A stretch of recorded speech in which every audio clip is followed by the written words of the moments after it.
আকাশ থেকে মাছের বৃষ্টি, ভ্যাবাচাকা খেয়ে গেলেন স্থানীয়রা।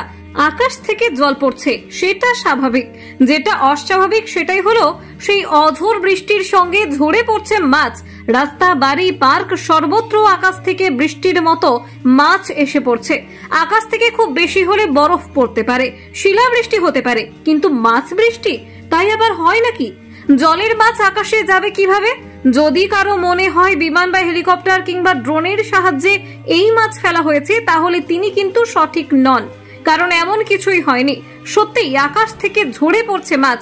যখন ঝরে পড়ছে তখনও মাছগুলি বেঁচে দিব্যি নড়ছে, কিন্তু পুকুর, নদী, সমুদ্রের মাছ আকাশে কিভাবে?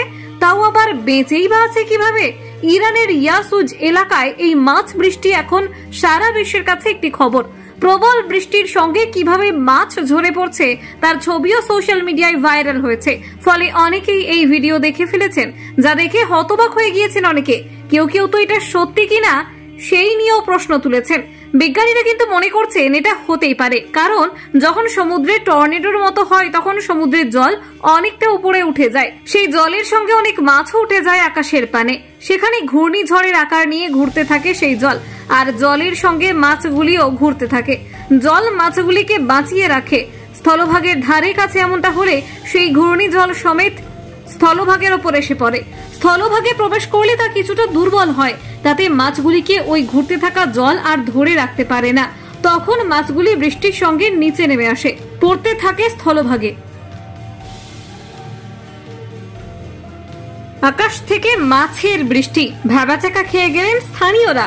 আকাশ থেকে জল পড়ছে সেটা স্বাভাবিক, যেটা অস্বাভাবিক সেটাই হলো সেই অঝোর বৃষ্টির সঙ্গে ঝরে পড়ছে মাছ। রাস্তা, বাড়ি, পার্ক সর্বত্র আকাশ থেকে বৃষ্টির মতো মাছ এসে পড়ছে। আকাশ থেকে খুব বেশি হলে বরফ পড়তে পারে, শিলাবৃষ্টি হতে পারে, কিন্তু মাছ বৃষ্টি তাই আবার হয় নাকি? জলের মাছ আকাশে যাবে কিভাবে? যদি কারো মনে হয় বিমান বা হেলিকপ্টার কিংবা ড্রোনের সাহায্যে এই মাছ ফেলা হয়েছে, তাহলে তিনি কিন্তু সঠিক নন, কারণ এমন কিছুই হয়নি। সত্যিই আকাশ থেকে ঝরে পড়ছে মাছ। যখন ঝরে পড়ছে তখনও মাছগুলি বেঁচে দিব্যি নড়ছে, কিন্তু পুকুর, নদী, সমুদ্রের মাছ আকাশে কিভাবে? তাও আবার বেঁচেই বা আছে কিভাবে?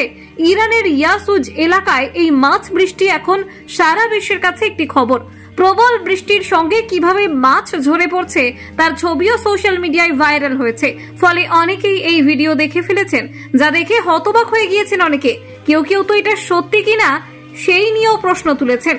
বিজ্ঞানীরা কিন্তু মনে করছেন এটা হতেই পারে, কারণ যখন সমুদ্রে টর্নেডোর মতো হয় তখন সমুদ্রের জল অনেকটা উপরে উঠে যায়। সেই জলের সঙ্গে অনেক মাছও উঠে যায় আকাশের পানে। সেখানে ঘূর্ণিঝড়ের আকার নিয়ে ঘুরতে থাকে সেই জল, আর জলের সঙ্গে মাছগুলিও ঘুরতে থাকে। জল মাছগুলিকে বাঁচিয়ে রাখে। স্থলভাগের ধারে কাছে এমনটা হলে সেই ঘূর্ণিঝড় সমেত